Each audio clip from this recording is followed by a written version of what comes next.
dunyo bilan oxiratni qum soatga o'xshatsangiz bo'ladi. Oxirat qum soati tepasi, dunyo shu qum soati tagi. Biridan tushar ekan, iloji yo'q birida kamayadi va birida ko'payadi. Oxirat ham xuddi shunday. Dunyoda agar bilgan ishingni qilib yurgan bo'lsang, bilginki tepani evaziga qilyapsan. Tepada kamayib ketyapti borgan sari. Hatto shunday odamlarni eshityapmizki, shu sizlar do'zax haqida gapirmasanglar bo'lar ekan, deyapti. Nimaga ekan desangiz, do'zax haqida gapiraversanglar hech kim jannatga kirmaydi deb o'ylab qolyapsizlar gapinglardan odam deydi. Biz sizga nomid bo'ling deb gapirmayapmiz buni. Aksincha amal qiling deb gapiryapmiz. Hech kimsa sizni Allohning rahmatidan umidsiz qilish haqqi yo'q yoki siz do'zaxiy deyishga. Agar haqiqatlarni berkitish bo'lmaganda, sizga yoqadigan gaplarni eng ustasi farang qilib gapiradigan biz bo'lardik. Sizga yoqadigan gaplarni eng ustasi farang qilib gapiradigan biz bo'lardik. A'udhu billahi minash shaytonir rojim. Bismillahir rohmanir rohim. Alloh aytadi: Am hasiballazina ijtarahu sayyiati an naj'alahum kallazina amanu wa amilus solihati sawa'an mahyahum wa mamatuhum sa'a ma yahkumun. Yoki yomonliklarni jarohat qilib yurganlar, ya'ni yomonliklarni kasb qilib yurganlar. Ular hisoblaydimiki, biz ularni iymon keltirib solih amal qilganlardek qilishimizni, ularni hayoti yu mamotini bir xil qilib qo'yishimizni, ular naqadar yomon hukm qiladilar deydi. Ya'ni sen yomonlikni qilib yuraverar ekansan-da, keyin qiynalib dunyoda amal qilib yurgan odam bilan barobar bo'lib ketarmikansan, nargi dunyoga borib. Hayoting ham, o'liming ham bir xil bo'lar ekanmi sening? Ya'ni hayotingda ham maza qilib yashab o'tar ekansan-da, o'lganingdan keyin ham maza qilib yashayman deb o'ylaysanmi? Unda mana bu yerda musulmon odam nimaga qiynalib yuribdi amal qilib? Mana shu uchun aytayapmiz, bu oyat faqat mushriklar yoki ahli kitoblar haqida emas. Bugungi kunda qalbim toza deb amal qilmay, inshaalloh jannatga kirib ketaman degan odamlarga ham tegishli. Insonni hech qachon dunyosi bilan oxirati barobar bo'lmaydi, deyapti Alloh. Sawa'an mahyahum va mamatuhum. Uni hayoti bilan oxiratini barobar qilamiz deb o'ylaydimi ular deb. Shu oyat, bunga o'xshagan yana ko'p oyatlar bor Qur'onda, yaxshi bilan yomon barobar bo'lmasligi. Masalan, Qalam surasining 35-oyatida o'tdik. Sot surasining 28-oyatida o'tdik. Hashr surasida o'tamiz hali. Sajda surasida keladi. Alloh takror keltirgan Qur'onda shuni nega? Chunki aksar odam shunaqa o'ylaydi ekan. Mana yerda bo'lish kerak deydi-da, yuragini ko'rsatib, keyin qiynalib amal qilib yurgan odamlar o'shanda barobar bo'lib ketar ekan. Shu botil aqidani tuzatish uchun takror keltiradi Qur'on, barobar bo'lmaydi hech qachon. Sawa'an mahyahum va mamatuhum, hayoti dunyosi bilan oxirati ikki dunyoda ham maza qilib yashab yurish yo'q. Shuning uchun biz aytdik, dunyo bilan oxiratni qum soatga o'xshatsangiz bo'ladi. Oxirat qum soati tepasi, dunyo shu qum soati tagi. Uni ichiga qum solganingizda nima bo'ladi? Biridan tushar ekan, iloji yo'q birida kamayadi va birida ko'payadi. Oxirat ham xuddi shunday. Dunyoda agar bilgan ishingni qilib yurgan bo'lsang, bilginki tepani evaziga qilyapsan. Tepada kamayib ketyapti borgan sari. Agarda dunyoning tanglik bilan o'tayotgan bo'lsa, qo'ldan kelgancha solih amal qilsang, bilginki nariyoqqa qolyapti hammasi. Xuddiki qum soat pastiga tushmayotgan bo'lsa, nima degani? Tepada saqlanib turibdi hammasi degani. Ana shu haqiqat. Alloh shu hozir oyatda mana shu narsani tushuntiryapti bizga. Shu gapga shu oyatdan dalil bor. Sawa'an mahyahum va mamatuhum.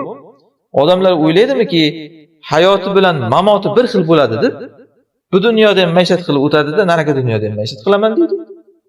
Sa'a ma yahkumun, naqadar yomon hukm qilyaptilar ular degan. Bu Allohning adolatiga to'g'ri kelmaydi. Shu qalbim toza deb amal qilmay yurgan odamlarga borib bir savol bering, mantiqiy bir aqliy gaplashaylik keyin. Sen ishonasanmi shu qayta tirilishga desangiz, aksar ular ishonaman deydi. Payg'ambarga ishonasanmi desangiz, ishonaman deydi. Unda aytgan. Payg'ambar va o'sha payg'ambarning ayollari va o'sha payg'ambarning atrofidagi sahobalar shu sen osongina hozircha kirib ketmoqchi bo'layotgan jannating uchun ular mana yerda bo'lish kerak deb yurganmi yoki qiynalib amal qilib o'tganmi shu dunyoda? Qarasangiz, ular jon bergan, qon bergan o'sha jannat uchun. Endi ular qiynalib erishgan narsaga sen oddiygina erishasanmi? Sen shunchalik karamlimisan Allohga? Ularni qiynab bergan narsani Alloh senga shunday osonlik bilan ikki dunyoda ham hayotingni barobar qilib berib qo'yadi. Sawa'an mahyahum va mamatuhum. Tirikliging va o'ligligingda hayotingni qiymating qilib, hamma narsangni joyida qilib berib qo'yadi. Ulardan da Allohga karamlimisan? Ana shu aqli bor odamga o'zi yetarli javob. Hech qachon ulardan karamlik emas. Ularga-ki shuncha qiyinchilik bilan Alloh va'da qildi. Senga endi hech qachon shunchaki mayeringda bo'lishi bilan jannat berilmaydi. Alloh aytayaptiki, allazina amanu va amilus solihat. Iymon keltirgan va solih amal qilgan bo'lishing kerak deyapti. Mana endi bo'lish kerak faqat demayapti. Keyin qarang, amal qilgan bo'lishing ham emas, solih amal qilgan bo'lishing kerak. Hashakalla amal emas. Bu shunchaki o'zini havosiga muvofiq ketaveradigan amal. Solih degani shariatga muvofiq amal qilgan bo'lish kerak. Ana shunda sen najot topasan. Shunda sen barvar bo'lmaysan yomonlik qilib yurgan kishilarga. Ijtarahus sayyiat deyilyapti. Yomonlikni jarohat qilib yurgan kishiga. Nima degani? Yomonlikni jarohat qilib yurish. O'zimizning o'zbek tilida ham jarohat deb ishlatiladi. Ya'ni hamma biladi, masalan bir odam bir jarohat olsa jasadidan, endi hech qachon sog'lom odamdek bo'lmaydi u. Albatta jarohatni hech bo'lmaganda chandig'i qoladi unda. Yoki bir kun ta'sir ko'rinadi o'sha jarohatda. Hech qachon sog'lom odam bilan bir jarrohlik amaliyoti o'tkazilgan odam barobar bo'lmaydimi? Xuddi shuningdek hech qachon sog'lom mo'min bilan gunohga botib yomonlikni jasadiga, qalbiga jarohat qilgan odam barobar bo'lmaydi. Bozorga chiqib bir mashina olmoqchisiz tasavvur qiling. Mashinani ustasi birdaniga biladi, qarasa bu mashina dumalagan deydi. Yoki urilgan, keyin mana tuzatilingan deydi. Modom tuzatilingan olaveraylik desa, yo'q, baribir endi bu sog' mashinadek bo'lmaydi deydi. Ko'ryapsizmi mana qarang. Temir tersakka jasadga kelganda odamzod shuni biladi. Dumalagan, yiqilgan, turtilgan narsa hech qachon zavoddan chiqqandagi yangi narsadek bo'lmaydi. Nimaga endi inson o'ziga kelganda, oxiratiga kelganda shunaqa fikrlaydi? Solih amal qilmasganda, jarohatga botib yuraverar ekanda, keyin yana barobar bo'lar ekan. Shunaqa deb hisoblaydi bular deyapti. Sa'ama yahkumun, buna qadar yomon hukm. Endi nima tushuntirish kerak yana bu boshida qaysi devorga urishish kerak bularga tushuntirish uchun ajablanasiz. Shuncha gapdan keyin ham keladida bir odam masalan katta zolim bo'lib o'tgan. Hammani haq-huquqlarini yegan, ichgan, zulm qilgan, endi joylari jannatdan bo'lsin ekan yana. Yo'q ketgandan keyin. Sen qayerdan bilasan deydi. Qayerdan bilamiz? Alloh aytgandan bilamiz mana. Narigi dunyoda nima bo'layotganini sen nima bilasan?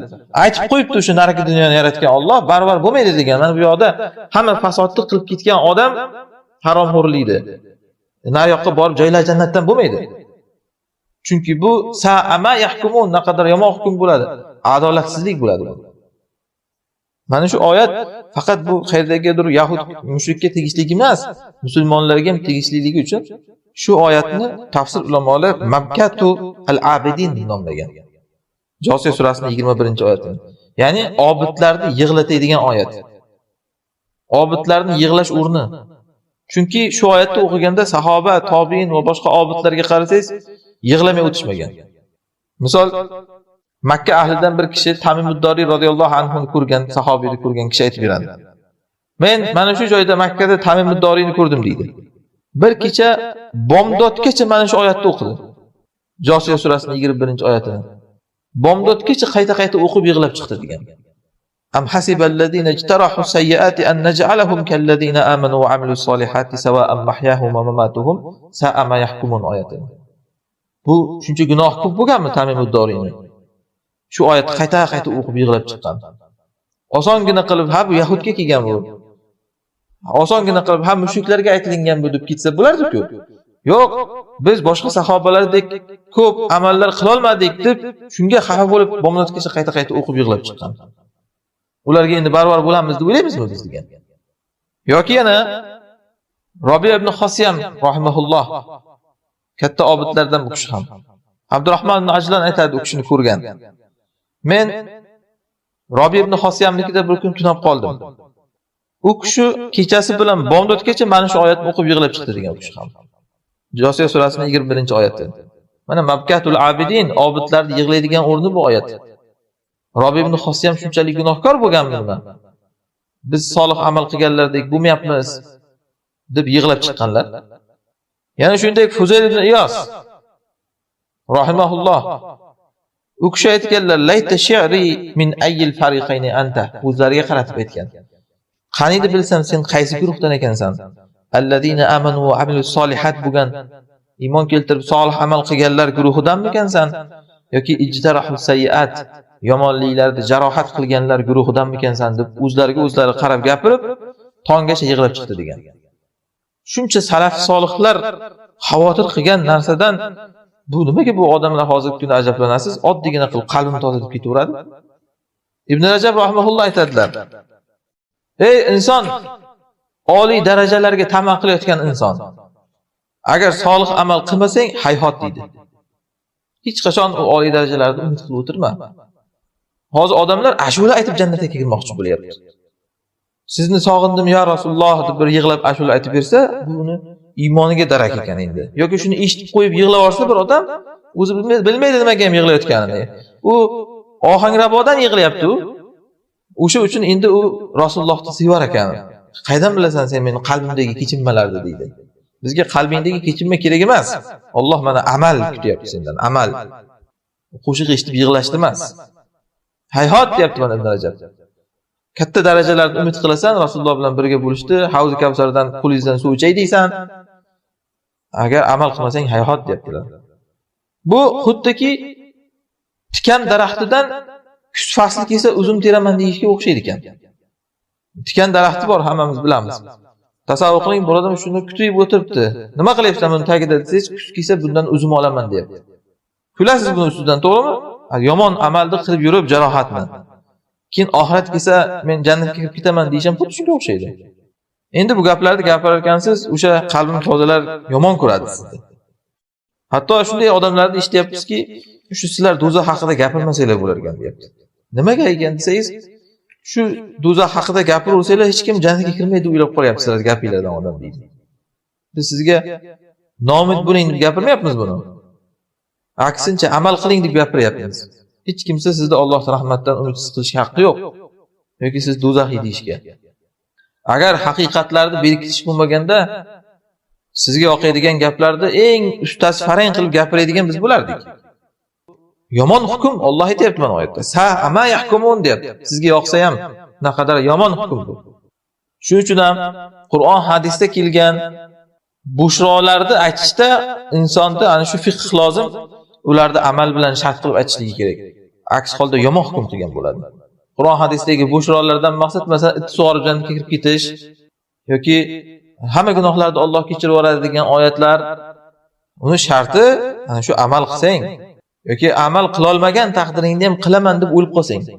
Ana shunda aytsa bo'ladi, inshaalloh bu odamni Alloh kechirib yuboradi deb. Aks holda odamlarga bunaqa gaplarni gapirib yurish, ularni cho'ntagini puch yong'oqqa to'ldirish bo'ladi. Bu xiyonat, garchi ularga yoqsa ham.